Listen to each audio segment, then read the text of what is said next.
pretty good. Awesome. All right. I grab myself a water bottle and we'll get this thing started. Welcome everybody. Happy Thursday. Today is the first Thursday of November, which means that it is our intro to photography today, our camera basics. Today is the 6th. Let me pull up our slide for those of you watching at home. So camera basics, the intro class, we really want to keep it very bare bones. First and foremost, my name is Saxon. I host these classes every Thursday. We typically do the first, the second, the third, and the final Thursday of every month. Sometimes there's 5 Thursdays, so that's why we kind of spread it out the way that we do. Each camera class covers a different topic. This week is the basics class. Next week is intermediate. That's where we start looking at f-stop, shutter speed, and ISO, how they're all separate, how they come together. Advanced photography, we talk about editing your photo, tips and tricks for taking a good photo, and then more advanced accessories that you might get into. And then the final Thursday of the month, we do our Beyond the Traditional Camera, where we talk about GoPros, drones, action cameras, camcorders, 360 cameras, basically any product that might be the next evolution within your camera journey to help you get whatever the shot is that you need. But in this class, really what we're focusing on today is graduating and getting away from a smartphone. For years now, the phone has taken over and become a really great source for us to take photos. But as photographers, as people aspiring to take photos, we want to learn and use our real camera the way that it should be used. And we want to start learning more about that and kind of getting more experience on what it takes to do all of that with a real camera. So first and foremost, where do you go when all else fails? I'm one resource here at APT. I'm constantly here. My only days off are Tuesday, Wednesday.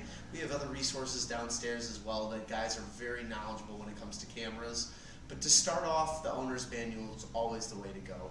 For the most part, if you're buying a new camera, they should give you some form of novel inside there that is an owner's manual. Some brands, to get a little more eco-friendly, do have a QR code in there. But if you scan that, it'll give you the full list of what's what in your camera. Buttons, menu systems, layouts. Again, it might be a lot of information, it might be overload, but for those that are just starting off, it's a good resource just to get yourself familiar. For those of you that like online forums and questions, Imaging Resource is a great resource to go through. It's kind of like Reddit in the sense that it's an open forum. You post a question about your camera or about maybe something in the photography world, and people can then chime in and answer. People are really nice on there. It's moderated well. They even have a podcast. That's what the symbol below is. So if you're a real camera nerd, you like this kind of stuff, highly would recommend listening to that. Canon, Nikon, and Sony all have their own dedicated websites, but the websites are so detailed in talking about not only your product, but just other products around the category and the brands. Nikon has one of my favorite websites. They even have it where they have a focal length depiction. So you can really see what it feels like to switch from like a 35 to a 90 millimeter to a 400 millimeter zoom and get an idea of what the quality of that image would look like if you were to throw that lens on your camera. And then lastly, YouTube. If you can't learn something on YouTube, it's probably not worth learning. YouTube has literally anything and everything you could ever imagine.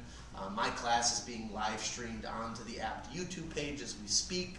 On top of that too, there are so many videos on just your camera. I currently right now have my Nikon ZF with me. If I were to just go in and type in 10 things you didn't know about the Nikon ZF, I'd get hundreds of videos from different camera people breaking down my camera model. You watch a few of those videos, you're bound to learn something new about your product that you never knew. So take the time, look into all this stuff. It's a great resource for those of you who are just getting started in the photography world, and I highly recommend it before you jump in feet first. Now, if we break away from the cell phone and we're getting away from the actual, camera on our phone or tablet or computer, we are looking at 3 main types of cameras nowadays. Film is always still going to be there. Film as a whole is making a comeback. It's kind of like vinyl. Some people love it, other people could care less. So if we're thinking only in the sense of digital electronic cameras, we have 3 main categories. We have the DSLR category, the mirrorless category, the point and shoot and bridge category. Where they all are similar is that they have the same controls. Every camera is going to have a feature that makes it unique. Canon is different from Sony, Nikon's different from Leica, Panasonic from Fujifilm. There's all sorts of different camera companies out there, but they all do the same thing at the end of the day, which is to take a photo. DSLRs are some of the older technology that's going away slowly but surely. Most companies don't make DSLRs anymore, and if they do, they are very limited on what they're offering in that brand category. Mirrorless is the technology you'll hear the most of. If you have a camera that lens comes off and there's no mirror on the inside, then you have some of the newer technology. And we'll explain the difference between DSLR and mirrorless because they are very similar.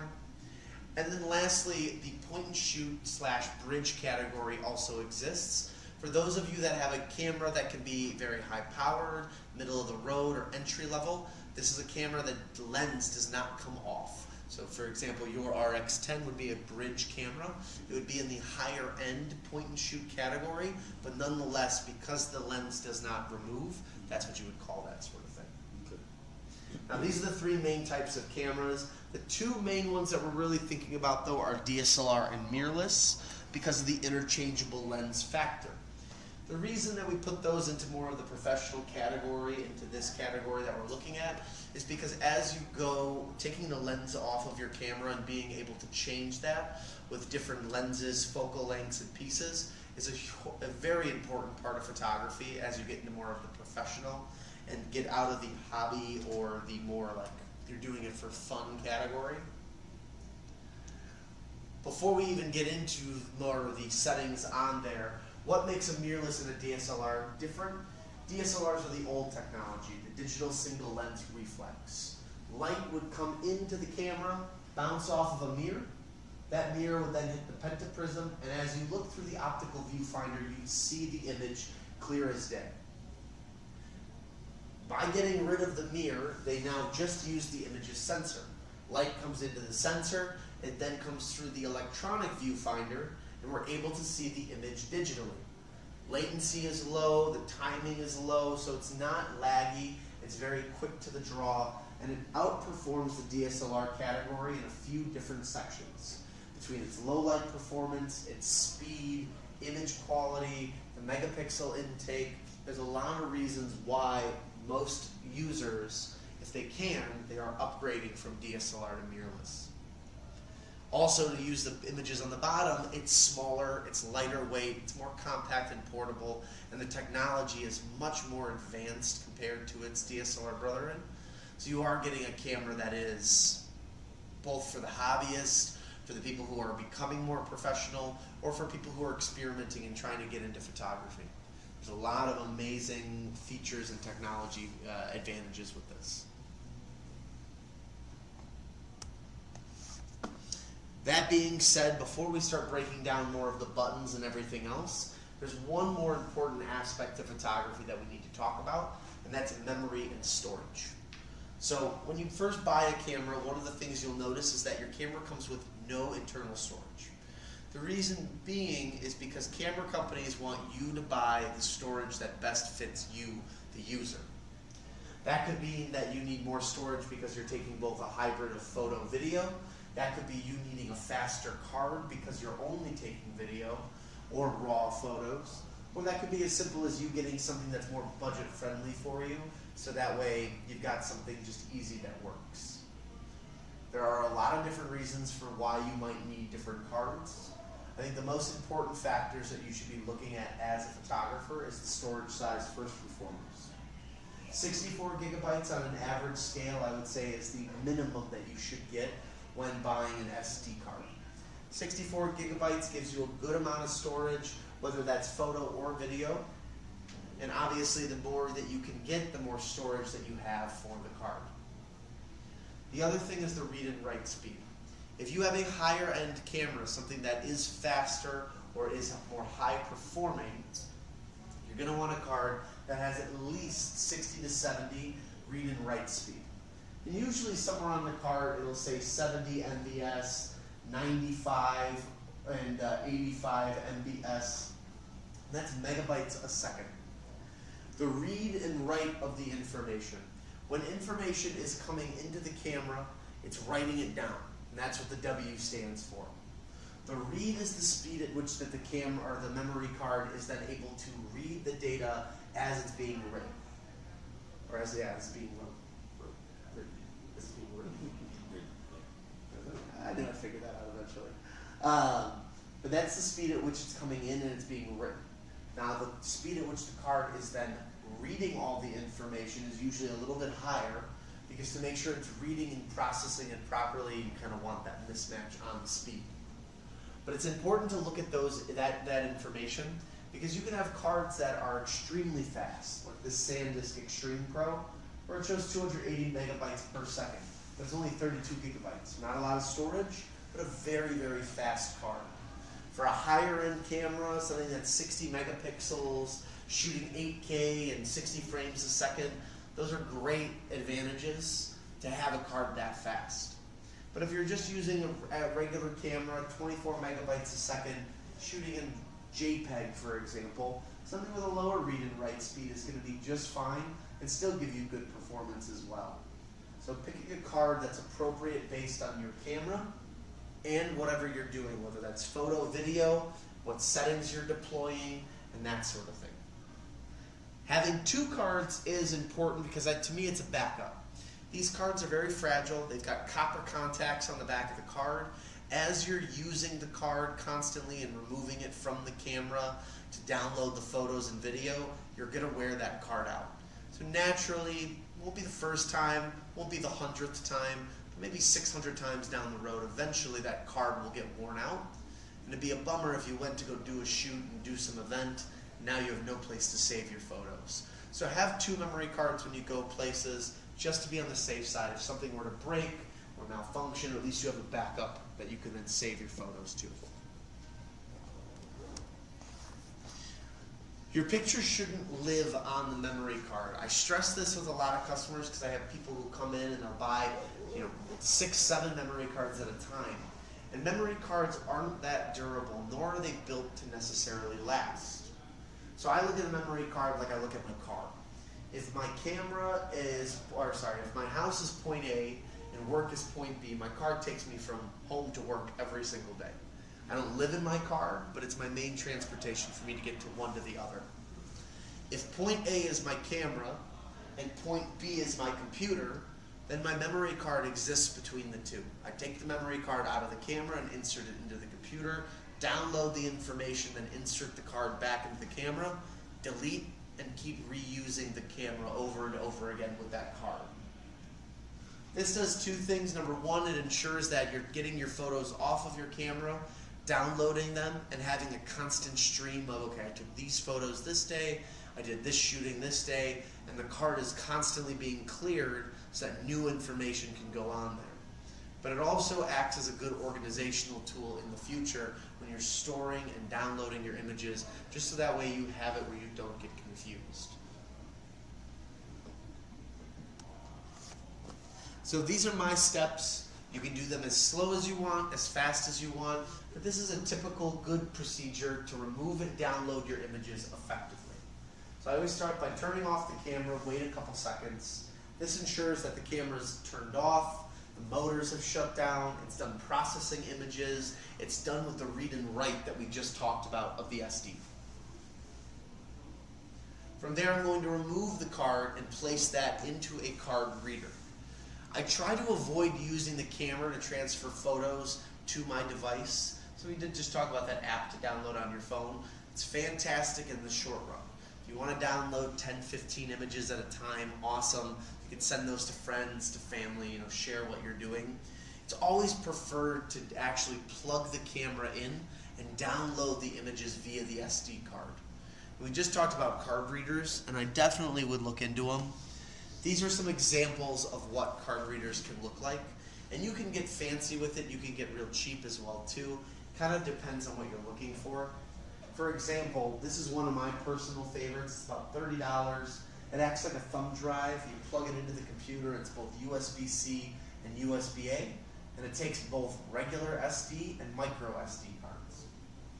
If you have a computer that doesn't have a lot of charging ports, They even sell ones that give you extra charging ports and plugs that you can put into your computer. And if you have a higher end card, like a CF Express or something that's made for more, powerful camera, they even make higher end card readers that'll work for the more advanced cards. Yeah, you just plug that into your Computer, just the computer, USB. Yep, and USB. It'll download.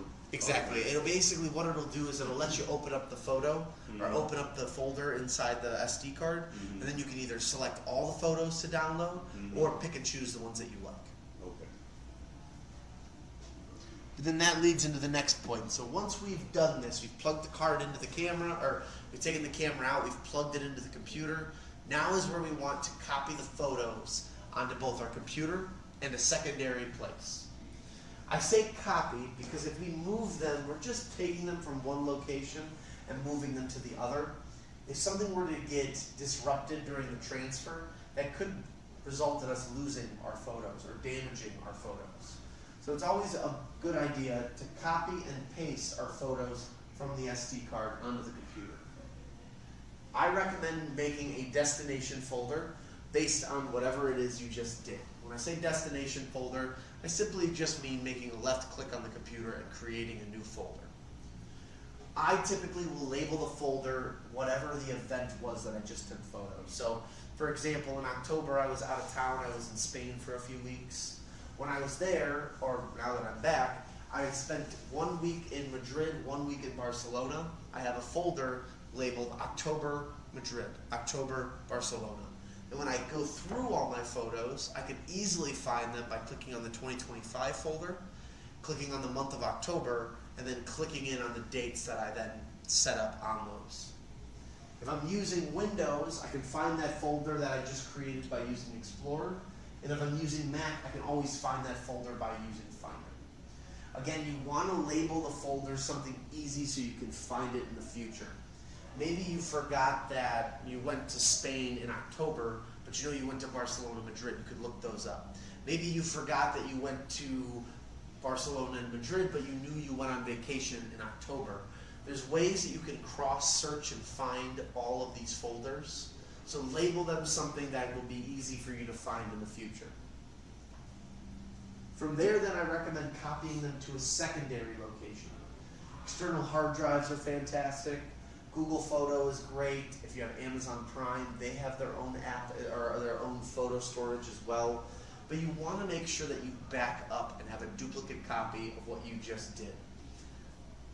Again, things can happen, accidents can occur if your laptop gets damaged or misplaced or stolen or just broken. You could lose all your photos and files that you've had saved. So having them in a secondary location not only just should be peace of mind, but it's protection. It's added layer of security so you never lose all the hard work and photos that you've taken.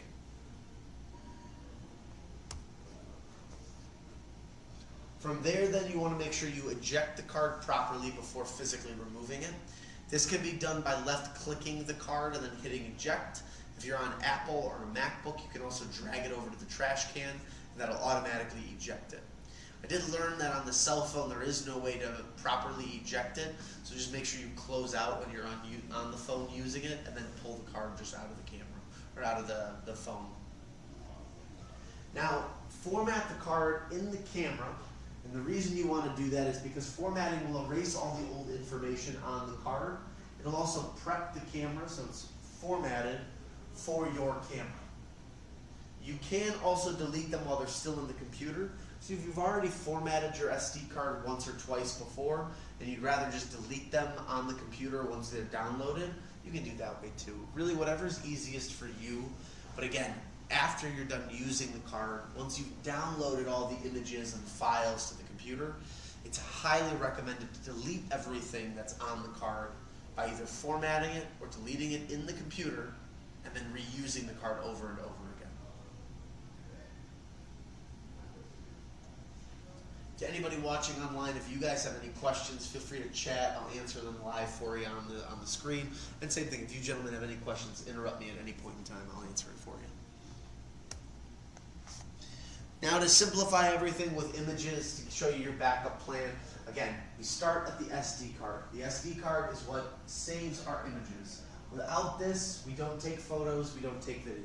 We need the SD card. From there, then, we want to copy them onto the computer. Again, I recommend copying them and not downloading them.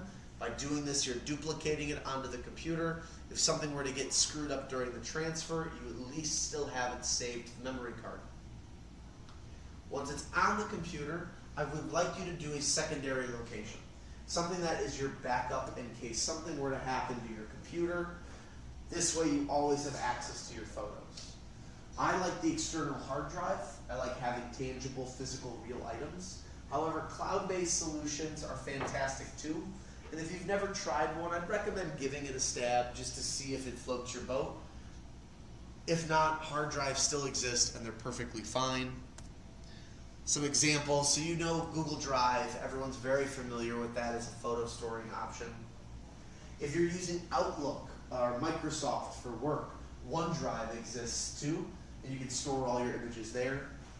And if you've ever used Adobe and you're interested in using Adobe, whether that's for photo or video editing, whether that's for graphic design purposes, they also have it where you pay for the apps to edit and to do everything, but they have storage on there. So you can store your images to Adobe as well too. So it's kind of a one-stop shop in that case.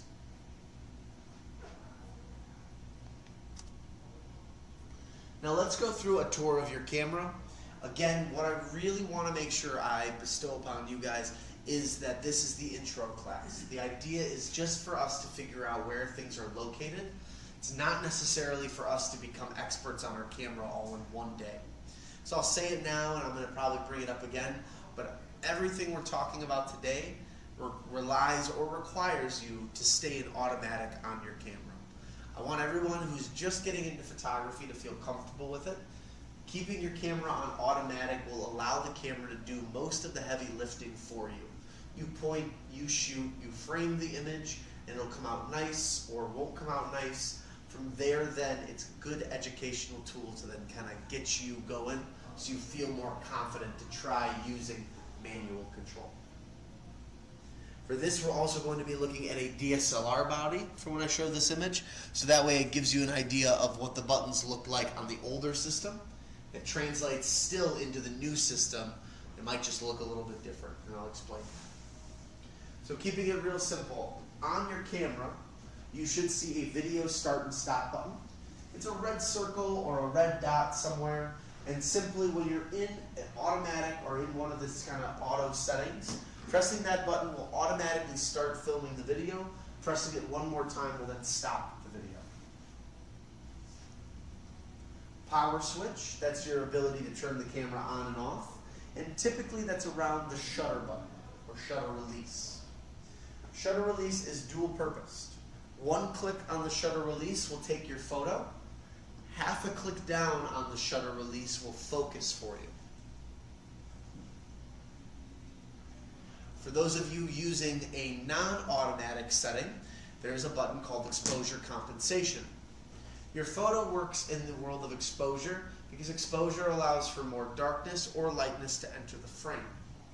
By playing with exposure compensation, it's a tool that's utilized after you've played with things like ISO and your f-stop and your shutter speed, and the photo still looks too dark or too light. By clicking on this button and adjusting via the command dial, we're able to then change and make things either darker or lighter based on our preference. The command dial will command or control a multitude of different features, but it's all dependent on what we have set on the mode dial.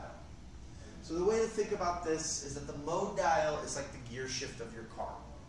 Your ability to switch between park, neutral, drive, 1, 2, reverse, all of that is done through the gear shift of your car, which can be compared to the mode dial. The mode dial is what controls the brains of your camera, much like the gear shift in your car. Your ability to switch from automatic to manual to aperture priority, shutter priority, bulb, all of those things are done via the mode dial. depending on what you have the mode dial set to, if you have it set to one of its non-automatic controls like manual or aperture or shutter, things like the command dial become really important because that's your way of controlling the features that you have selected. And again, we don't have to think about it too much today because we are sticking with automatic, but it's important to know in the future that that's what that button will do, or that's what that dial will do for us. Now the last one on this before we look at an opposite side is LV, which you might not see on your cameras anymore unless you are shooting in a DSLR. LV stands for live view.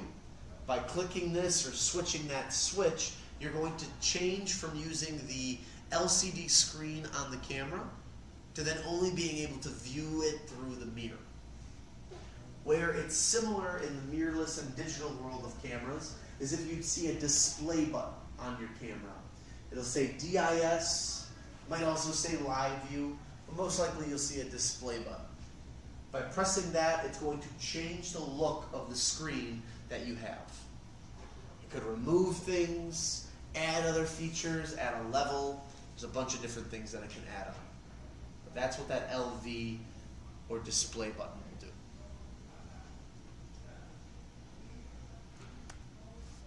So this one doesn't really have that. No, but you should see, if we flip it around a little bit, display, DISP. DISP. Which is the same thing. So the when you display. turn it on, Mhm. you'll then be able to press that and you'll see that the screen changes on you. It'll give you less information, more information. It could even do it where you don't see what you're seeing through the lens. It'll just be like the information In screen. the screen. Exactly. Start with automatic. I can't stress that enough. I get a lot of people who get a camera, they get so excited for photography, and they start trying to use a manual or the program manual modes or anything that's not automatic, and they become frustrated.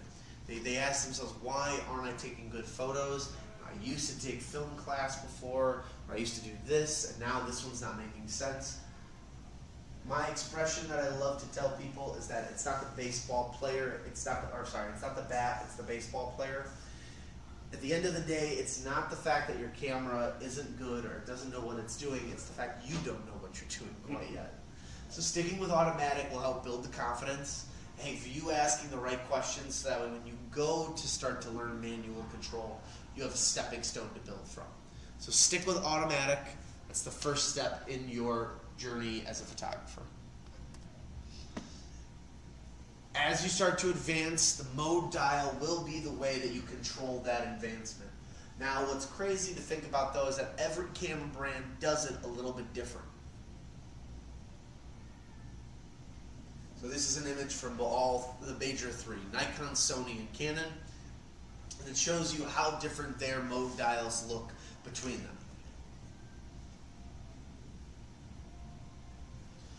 No matter what, these are the settings that you can almost guarantee will be on every single camera. So auto or A+, that's auto control over settings and functions of the camera. M, full manual control over the camera's array of functions. And that's stuff that we're going to talk about next week in the intermediate class. A or AV, which is aperture priority. S or TV, which is shutter priority. If you feel like you've come a long way with auto, P is your next step, which is program auto. Aperture and shutter speeds are automatic, but now you have the ability to customize other things. Exposure compensation, ISO, your focus parameters, target recognition. All of that is customizable on any other setting other than automatic. So program auto, the P, is a good way for you to get a little bit away from auto while still letting the camera do the heavy lifting. And then B is the last one. If the camera is fully customizable, but as long as you're holding down the shutter, the release will stay open. This is great if you're doing long exposure, which I don't teach too much in this one. If you guys have questions about it, I'm more than happy to find or recommend some videos to watch that way you can better learn it. But some of the older cameras will have a bulb setting. If you don't see this anymore, this is something you can change in the shutter priority controls.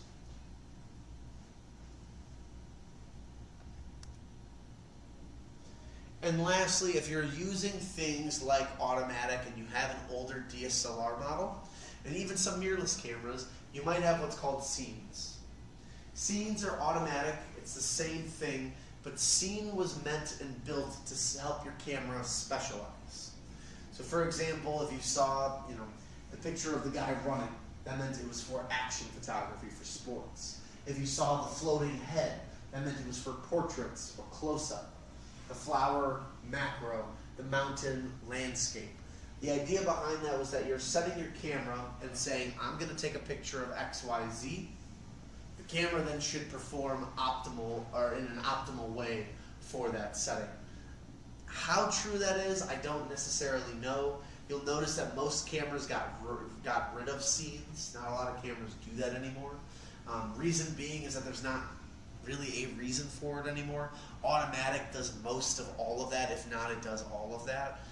Scenes was just kind of I hate to say a cop-out way of doing automatic setting, but it just never really made too much sense. So you might still see some cameras with it, but for the most part, if you're gonna do something that's auto, I would just use the automatic and forego using scenes. Says one. Yeah.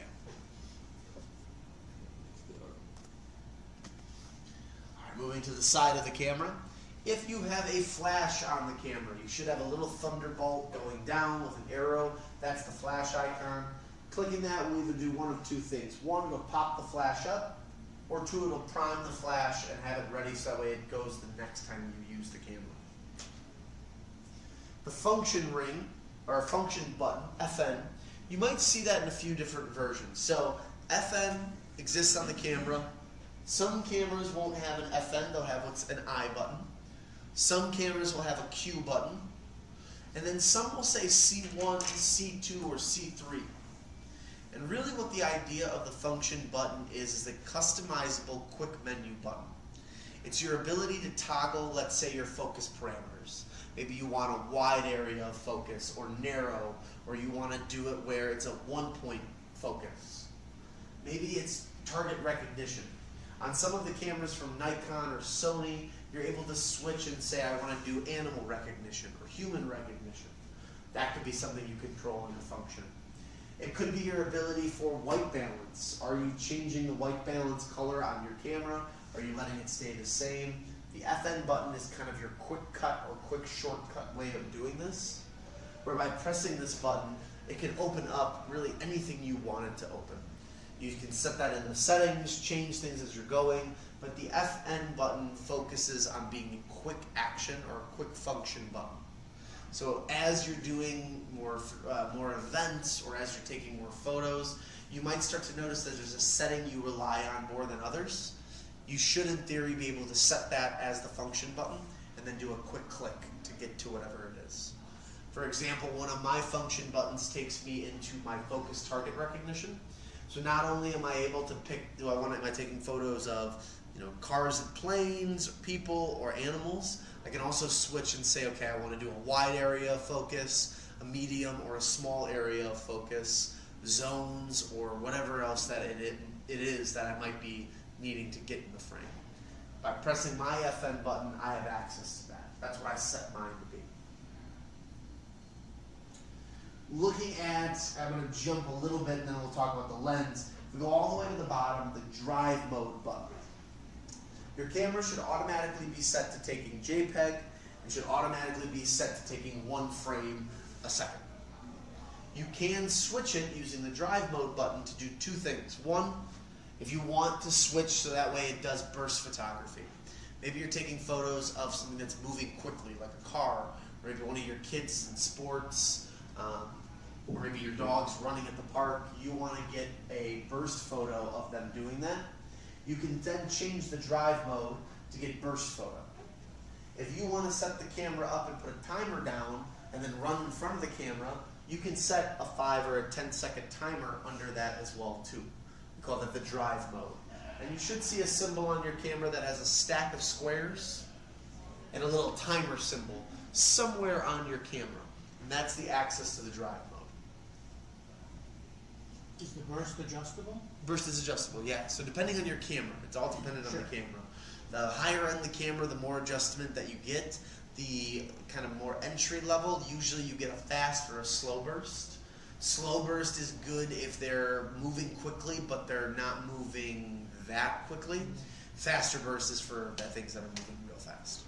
Would that lead me to DMF on this thing? So no, that is your ability to switch your focus. Oh, okay. So on here, that's your ability to go from manual focus to Automatic. yeah, auto is up here. So you're on Okay. continuous. Mhm. Then there's single autofocus. Mhm. That's what the S is. Mhm. And there's autofocus, Mhm. continuous. These DMF and MF have to do with manual focus. Mhm. I forgot what DMF stands for, but manual focus means that you would just be controlling this ring up here to focus your camera. So if I'm on automatic, is there leaving it on? I always leave my Same. camera on C, continuous autofocus. Mhm. It uses more of the battery, but it's Mhm. the best for like autofocus in general. Mhm. If you're doing video or anything like that, that's where I would use MF. Okay. And then that button that you were looking for For drive mode is, or, yeah, usually you'll see it somewhere on here. It's probably when you click on FN, Mm-hmm. it'll probably be under that. Under that. So yeah, if we press FN,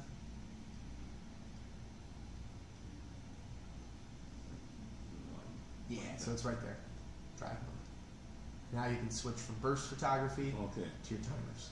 So, you just FN. hit the top. Okay. FN there, and there Okay. it is. All right.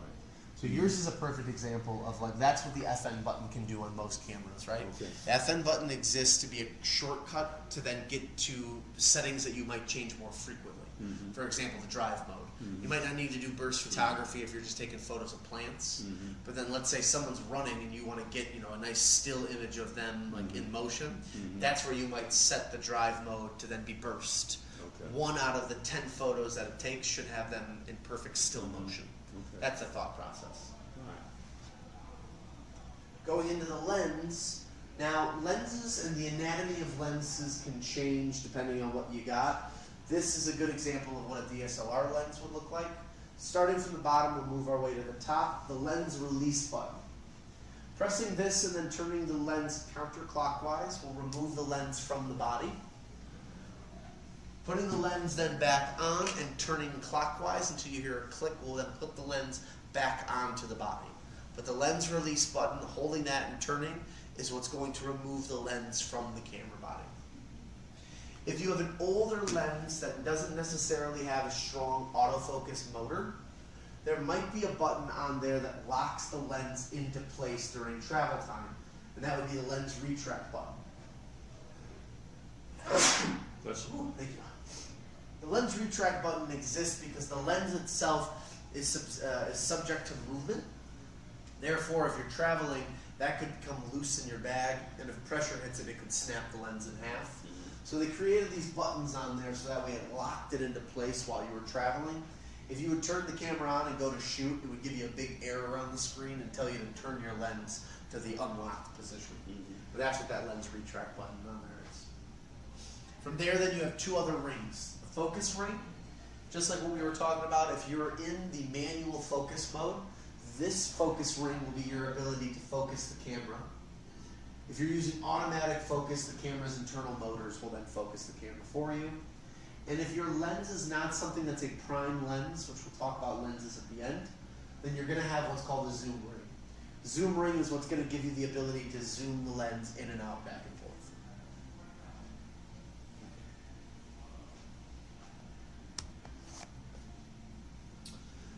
Going through the back of the camera, one of the last sections before we get into lenses, some other information for you. The menu button, pretty simple and straightforward. This is for your big things that you're changing. That could be your time and date, that could be your image file size, this could be if you're shooting in 4K or HD for video, this could be for your Wi-Fi Bluetooth connection to your cell phone.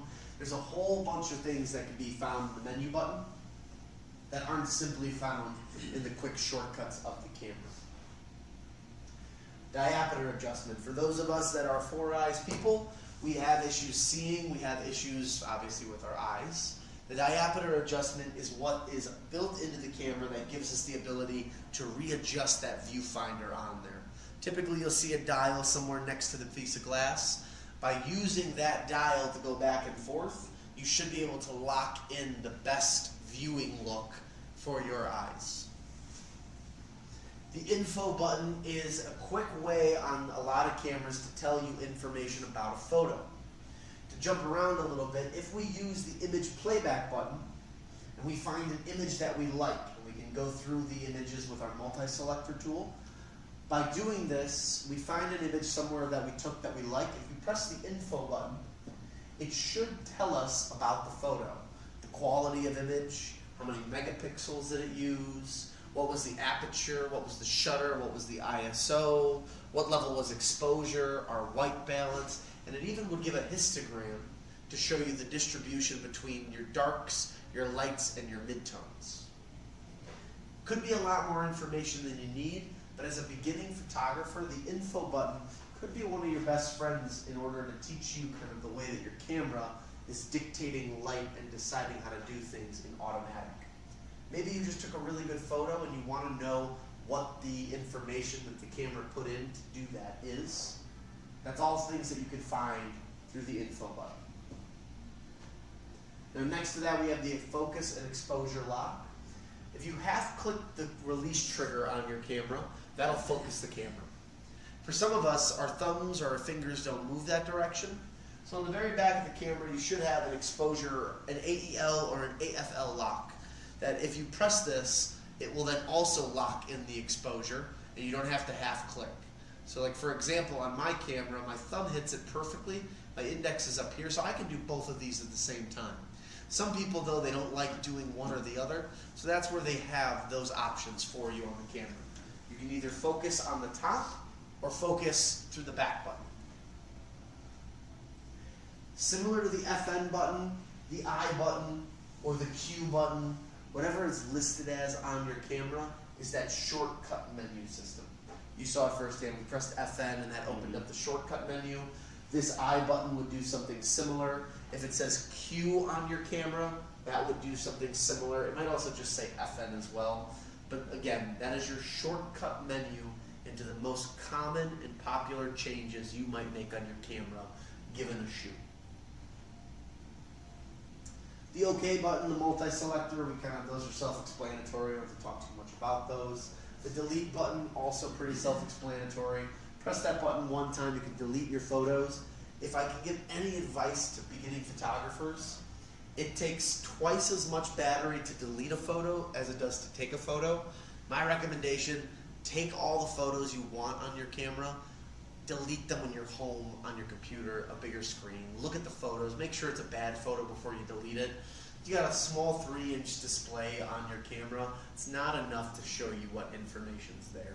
So don't delete on your camera if it's, in my opinion, delete at home on the computer to get rid of that stuff that you don't like. Magnify buttons, demagnify buttons. I like those because I can zoom in on the photo, see how crisp I got the edges and everything. You can use it as a tool. You can demagnify as well too if you need to. Again, probably something you won't use all that often, but it is available to you.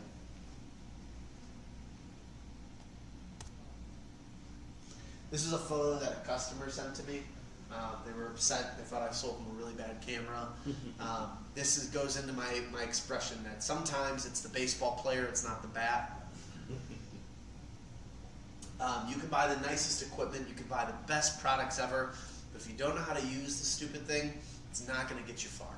So we simply learned on this one that she wasn't using the camera properly. She was in the manual controls, and she had never learned how to use manual. She thought she could just click and point, or shoot, point and shoot, and you can, but you got to use automatic, and that's where I got her. Photos came out amazing afterwards, and I use this now as an example. When you're first getting into it, folks, start with automatic. I know it feels silly. I know it feels dumb. You're spending, upwards of a few thousand on a camera, or maybe you're getting an entry-level piece, but it still costs money. We all want to be a professional photographer, and we all want to get there, but it takes time, effort, and practice is the most important part. Practice, practice, practice with everything that you do in photography. It goes a long way. But start with automatic. Become comfortable with the product, and then start to learn all the intricacies. Your camera isn't a smartphone. There are so many things that this can do right off the bat that your camera won't do. between focusing, between color recognition, the ease of being able to pull this thing out and hit the camera button. It's so simple. Everything your phone can do, though, your camera can also do. It's just that finding it, learning where to navigate to get to the menu system in order to activate that takes a little bit of time. But once you learn how to do that, I can operate my camera faster than I can operate my cell phone camera. I rarely take photos on my phone, and that's not because I'm a camera snob, because I teach camera classes, but that's because I have this thing literally on me at all times. When I have a small camera, when I'm walking around, I mean, this is literally, if it's my day off of work, this is usually how I'm looking when I'm walking around places. Just always have it out, always ready to go. Could be something silly with the dogs, could be something really cool if I'm walking around the city. But again, that flexibility with having this here makes it so much easier for me to take photos, be prepared for photos, that while my phone isn't my camera's not a smartphone and it can't be as quick, you can make your camera as quick as the phone as you learn the procedures. Do you have a filter on your lens protected? I do. This one, not this one. So this is my cheaper lens. This is my 28 millimeter. This is just something small that I keep on there. I didn't pay a lot for it, so I'm not too worried about this lens personally. But my higher end lenses that I have at home that I use for my professional work, my 24-70, my 50, those have protective filters on there. Both of them do. And I actually have multiple filters for them. I have an accordion folder at home full of about 6 or 7 filters. I have polarizers, I have NDs, my ND filters too. I have different variable NDs. Kind of just depends on the day that I'm shooting, the weather, and really what the sun looks like. The sun is always my biggest factor when picking a filter. This one seems silly, but I like to talk about it. Holding your camera. Art in general, the 2 biggest complaints that people will give is carpal tunnel and then arthritis. Small products, big hands, keep that in mind when you're using this. Try to keep your hand on the side of the camera and one hand underneath. That gives you the best stability when holding the cameras. Keeping your elbows out to the side, while it might look kind of silly because you look like a duck, it also can lead to people bumping into you. You spent a lot of money on the camera, you don't want to drop it, you don't want to break it.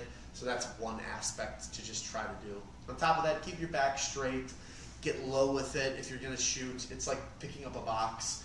Pick up with your legs, not with your back. When you're shooting, don't shoot with your back, shoot with your legs. Obviously you got to do what you have to do, but if you can preserve yourself and not hurt yourself, you'll want to take photos more often.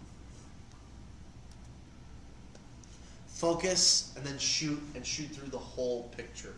Again, remember that when you're taking a photo of something, you're not taking a photo of just one thing. You're taking a photo of everything that's in the frame.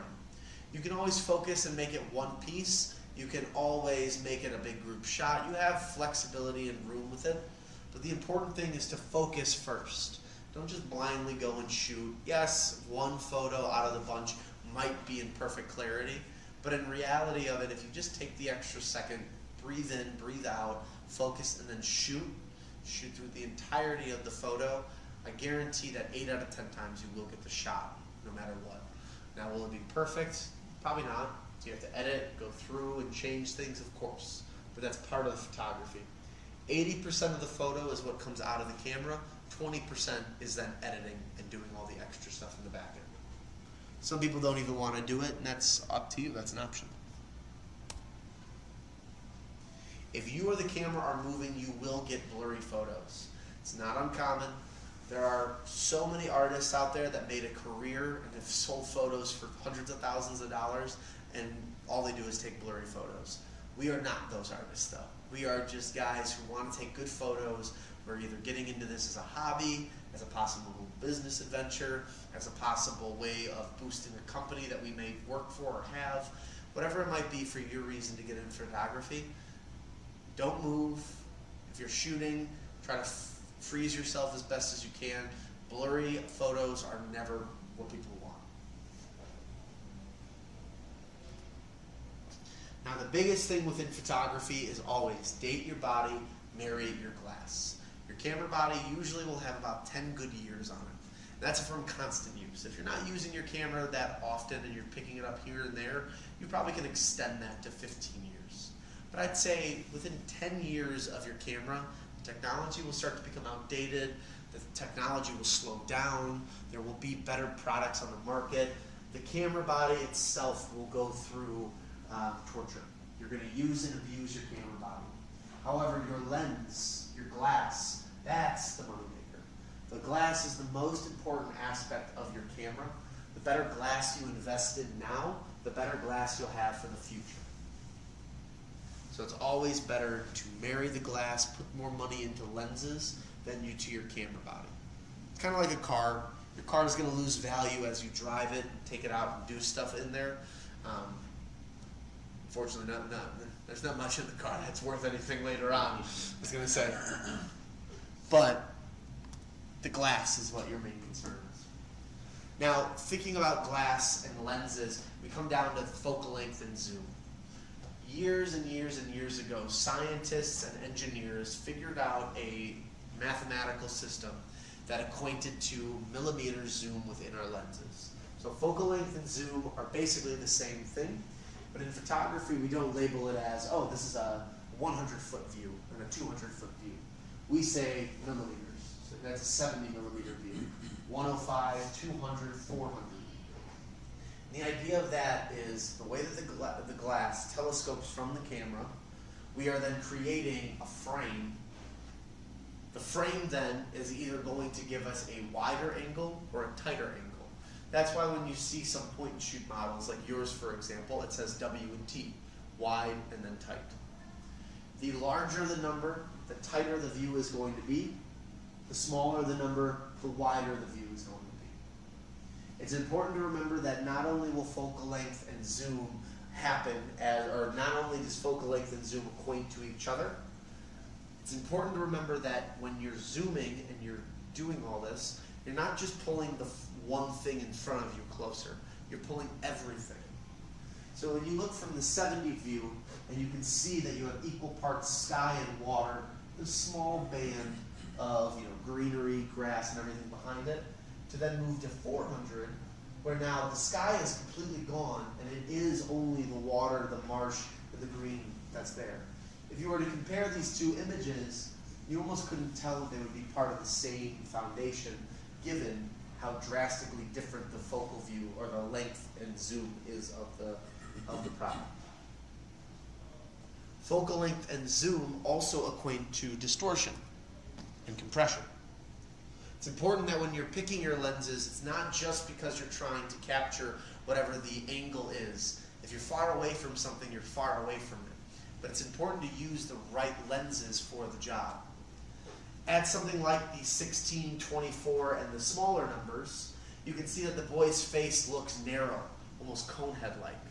The distortion, the compression that's happening there is because the lens is made for more wide angles, not necessarily to capture portraits or stills.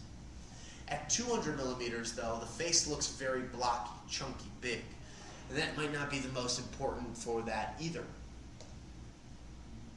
So finding the right focal length for whatever it is that you're trying to do goes a long way, and making sure that you're picking something that won't give you a lot of compression or distortion also goes a long way.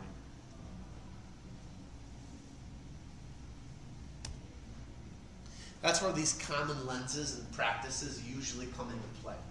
So let's talk about what the common lenses you might see on the market if you were to go buy a camera today. Start with the kit lens. If you are someone who is getting into photography for the first time, you're new to this world and you want to buy something that will give you the best bang for your buck, buy a kit lens with your camera. If you're someone who's interested in photography, you're not sure what you want to do, this is a great way to learn because a kit lens usually comes in a broad number. 18 to 55 is wide angle to portrait. On top of that too, it'll come with a camera body that most likely is what you're looking for. The kit lens can be traded in and sold off eventually, but this is a clean, easy way for you to learn the different focal lengths without spending a lot of money to get into photography. So this will then teach you a little bit about what you want to do as a photographer. Maybe you want to do close-up photography, maybe portraits, Maybe you're trying to do birds or action or scenery, wildlife, whatever have you. That information will start to show itself as you learn the caveats and the pluses to a lens like this. A lot of people will get a lens like this, and then the first thing they want is a prime lens. You can also call it a nifty 50. Now, 50 millimeters is the viewing angle of our human eye. So that's why they call it the nifty 50, because it looks the same way that a human eye were to look. 50 millimeter is usually considered to be one of the best portrait lenses because it offers one of the least amount of distortion rates, again, because it has the similar viewing profile of the human eye. Prime lenses are fantastic because they usually offer what we call a lower f-stop. In this case, it says 1.4. Now, I won't really break it down too much right now on the f-stop because, again, we'll talk about it next week when we talk about intermediate cameras. But the lower the f-stop is on your camera, the more light you can let into your camera, the better and more crisp your photo becomes. So to backtrack a little bit, this is a 1.4 aperture. On that kit lens we were looking at, it's what we call a variable aperture, meaning 3.5 to 5.6. If you're at 18 millimeters and you start to zoom into 55 and you're at 3.5, well, it's going to move to 5.6 now, because that's the lowest maximum aperture you can get. The lower the number, the more light it lets in. The higher the number, the less amount of light it lets in. Which, when we're controlling it on a manual sense, it will make more sense next week when we talk about it. But in general, the better lens, the higher quality, the lower that number is. So prime lenses typically have the best and the lowest numbers. They're also usually smaller. They weigh a little bit less. However, with prime lenses, you only get one number, so 50.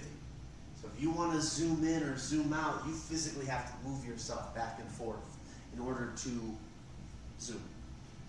What is this one you think has? Is that a prime or is that a... That would not be a prime. That would be a telephoto. So that is a zoom. So if I'm not mistaken, that goes all the way up to 1600 millimeters. But yeah, yours would be considered an all-in-one. Okay. Now, going away from prime, we have the zoom or the telephoto. What makes this different from a kit lens is that a kit lens typically has a not so good aperture. So that's 3.5 to 5.6. Both of these lenses have an f-stop of 2.8 continuous. When it comes to telephoto and zoom lenses, that is the best aperture that they can have. The 2.8 is the lowest that telephoto lenses can go to without them costing tens and thousands and a lot of money. Both of these lenses probably, like for example, the 24 to 70 from Canon. This is the L series glass because it has the red stripe on it, which would make it one of their higher end ones. It's about a $2,500 lens. This guy over here, the one from Sony, is about $3,000 because it's a larger lens. It's a giant telephoto. It's a 70 to 200. That being said, the 2.8 on there is great. It lets a lot of light in, but not as much light as a prime lens. They weigh a significant amount more than a prime lens, so that's something to keep in mind. But they zoom, meaning that if you don't have the right angle that you want, you can zoom in and out to get the angle that you're looking for. Whereas with the prime lens, you got to move yourself back and forth. And that's the caveat when you're looking at these lenses for why you might want to think about using prime versus zoom. In a lot of cases, your prime lens is probably more than enough. It's a great portrait, lets in the most amount of light, has some of the most crisp edges on there. But again, depending on where you're using this lens, if you've got to move around a bunch and bop around, this might not be the best option for you. When it comes to the zoom lens, that might be a better option, only because the zoom lens gives you more range. However, it's heavier, so that's another thing to keep in mind too. So not only do you now have more range, but it's a bigger lens. If you have to carry that around with you all day, might end up hurting your back and your neck a little bit as you're going. Both lenses have their day in the spotlight. I have both myself. Actually, I'll explain my lens situation in a little bit when I get to the lenses that you need. But I have both. I have my complaints about both. It really depends on the event that I'm at that'll dictate what I'm using. If I'm going to an event where it's, maybe people are talking or gathering or groups, I might do something that has more zoom. This way I'm able to get different segments, whether it's one person at the podium having a conversation or whether it's a group of 5 or 6 people talking and doing something. If I know I'm going in to do headshots or portraits, or I know that I'm taking pictures of soul things, and I might be bebopping around a little bit, then I'd bring my 50 out, my prime. Again, situational for when you might bring certain products in and out. And in a lot of people's cases, they'll get an all-in-one or a travel lens, which is basically what you would have on your camera right now. Again, the only difference is that yours is a point and shoot, a bridge camera, so it does all-in-one in general. But for those people that want something that does everything, but they don't want to necessarily have 5 or 6 lenses, the best way I can describe this, I had a dad who came in one time who was getting ready to go to Africa. He was going on safari. He wanted to get a lens for his camera that could do everything, where he didn't have to bring 5 lenses or 3 lenses with him. And so we landed on something like this. He ended up doing a 28-400, one of Nikon's newer lenses, but there are all sorts of different sizes and everything else. But what makes a travel lens is that typically it has a wide range. This one's 18-135, which would give us a very wide angle, but then also zoom in for us really nicely too. The only downside of this is that the aperture isn't the best. It's 3.5 to 5.6. So it's a weak aperture, but we hit all the different focal lengths that we might need. For the person going on vacation who only wants to bring one lens, they invested into a camera system, but they just have too bulky of equipment, this would be probably one of the best things to go with. And then I always like to say this, but what lenses do you need? In general, for photography, there's not a lot of stuff that we need. It's all wants in photography. But it's important to understand that there are a technical list of what we can get. We call it the Trinity. It's a prime and 2 telephotos is kind of the golden rule for photography. Whatever prime lens works the best for you. I personally have 2 prime or 3 prime lenses. I have a 50, a 35, and then I have the 28 that I have on my camera today. I also have a 24-70, and I also have a 70-200. One prime lens should be your base portrait lens, your best picture or your best lens to take portraits, whether that might be headshots, candid photos, family photos, whatever it might be. Your prime lens takes your best portrait-based work. Your 24-70 is your street walking lens. It's your lens to take with you as you travel. Let's say you're downtown Chicago. You might want to get a picture of the skyline, and then also zoom in and take a picture of 2 people having a conversation. 24-70 is going to give you that. And lastly, you're a nature photographer. You're someone who's outdoors all the time. You want something with reach. You can't get close to the elk that are how far away. So you might get a 70-200, a 100-400, something that has extreme range, so that way you can be further distance and capture the image that you want. If you can have all 3 lenses, you came in here with an infinite amount of money, this is the 3 that I would push you towards. Having this not only gives you the best of the best of these categories, but then number 2, it gives you the most range, which is what you're looking for as a photographer.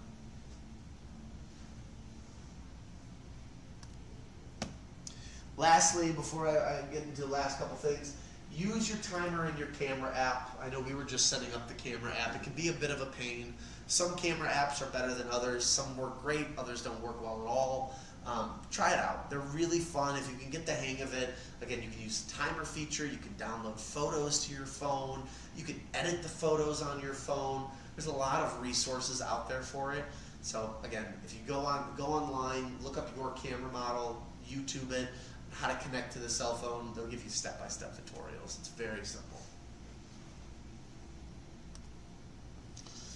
This is for anybody getting into content creation. Again, it's a bigger category that's been opening up over the years. I get a lot of people that aren't buying cameras now for, take pictures of their kids anymore. They're buying cameras to take pictures for their business because it's a lot more money to hire somebody to come out to do pictures of the restaurant than it is for them just to invest in the camera. Now they can use it unlimitedly. So for those of us that are out there using cameras to make money or for our business, 4 big things that are important is quality of your video, your stabilization, lighting, and sound microphones. All of these are an important aspect of photography, of video making, of content creation. If all of them are off, your content won't be watchable. If you can at least make sure that your audio or your lighting or the video quality has some merit, has something that looks good for your business, whatever it is you're doing, it goes a long way. So take a look at those 4 things. That's what you should be paying attention to if you're just starting.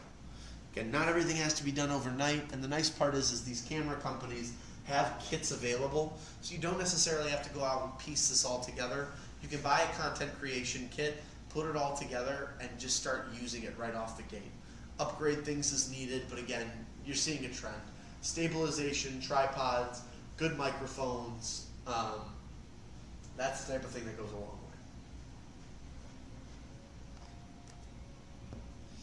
Last thing I'll talk about before we end the class, my biggest recommended accessories. I always tell people the top 5 things that I have listed.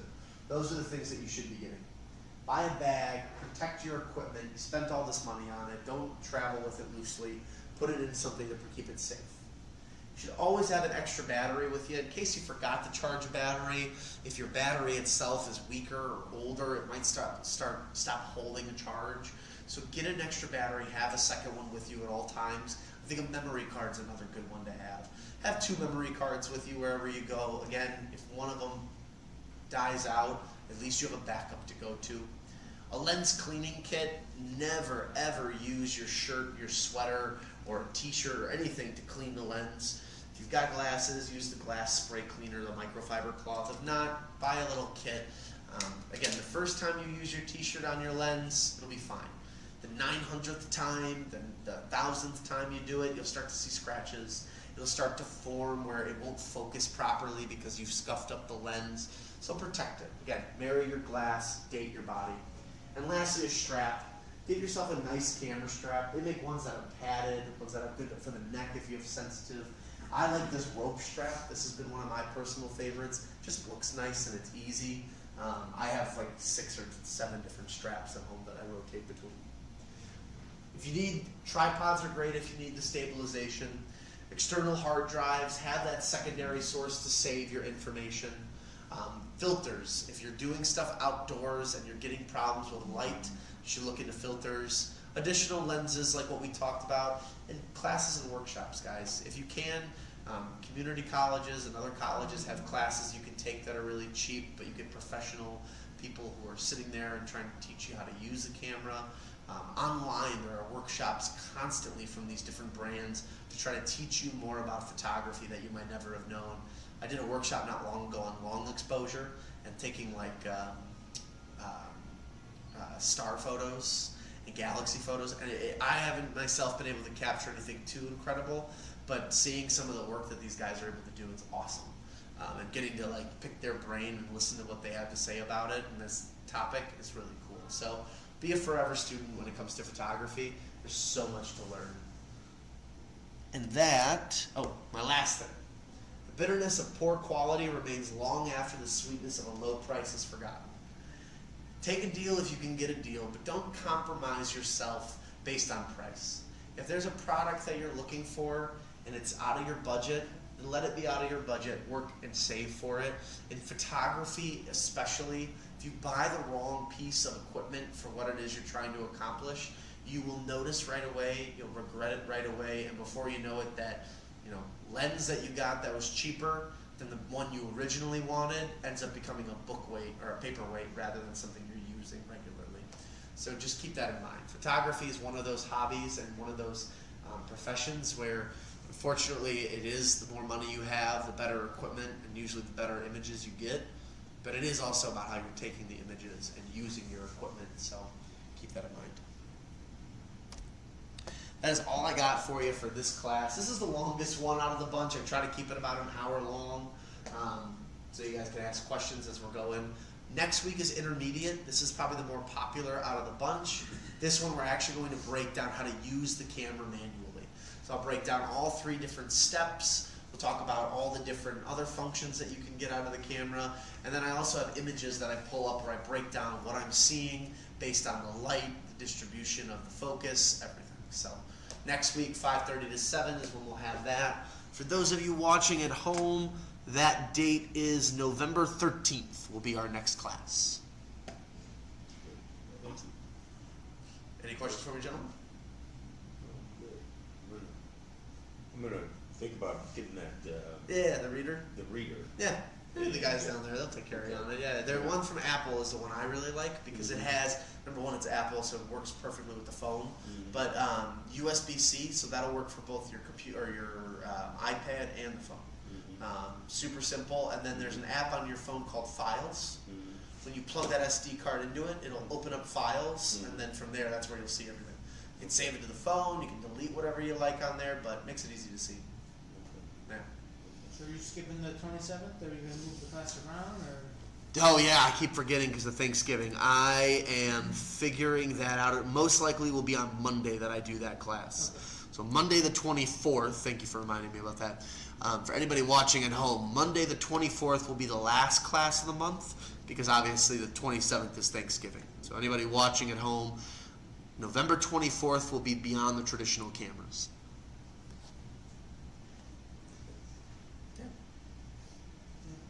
So your lens does not switch, it's not it's the. His is a point and shoot, so his is fixed. Fixed, okay. Yeah.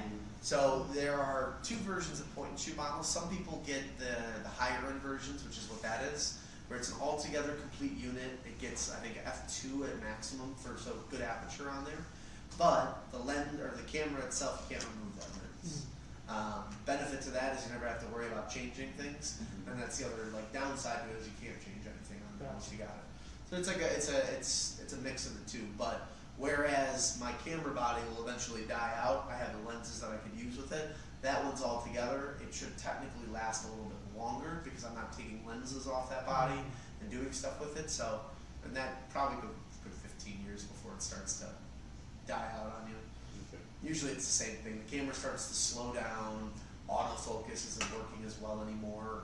Light leak can occur, but with that type of camera, because no lens is coming off, you probably won't see light leak ever on that thing. So. Well, I'm gonna try to play around with the app, see Yeah. if I can get the other piece done, but I'm gonna come in and get the, Card reader.